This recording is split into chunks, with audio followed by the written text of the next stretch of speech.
কাই এটা আটা আপাতত আটা ধরে দেই এই ও সেটা ধরে এতক্ষণ চলে গেল তাহলে এসে যাও যাও যাও যাও ম্যাগনেটিক আছে আমি আজকে এখানে এসেছি মূলত 4টি মেশিন সেখানে আছে।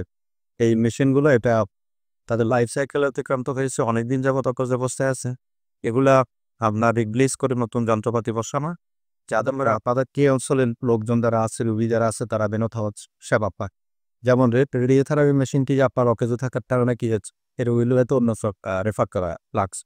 এখানে অনেক রুগী হয়তো পাবেন, সে রাতে এখানে প্রাইভেট সেবাটা নিতে পারবে না। তা আজকে পরিদর্শনের মূল উদ্দেশ্য ছিল এই 4টি যন্ত্র অকেজ উষ্ণা করা।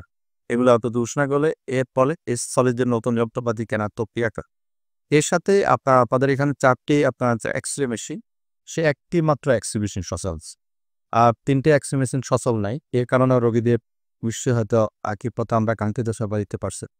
এটিও যাতে আপনারা রোগীরা কাঙ্ক্ষিত মানের সেবা পায়, সেদিকে আমরা দ্রুত এই 3টি এক্সরে দেখে গেলাম এবং এক্সরেগুলো দ্রুত সচল করার চেষ্টা করব।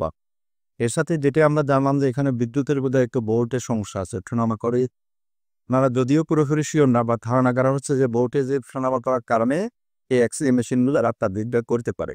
সেটিও দেখে মানে এক কথায় আমি বলতে পারি যে আমাদের এই রংপুর মেডিকেল কলেজ হাসপাতাল থেকে আপনাদের জনগণের সেবার মান যাতে বাড়ে এবং মানুষের সেবার পরিধি সম্প্রসারিত হয়, এই দুটি উদ্দেশ্যে অবকাঠামোগত বলতে এখানে যন্ত্রকারী যে সমস্যাগুলো আছে, সেই সমস্যাগুলো সমাধান করার জন্য আজকে এখানে আমার পরিদর্শনের মূল উদ্দেশ্য।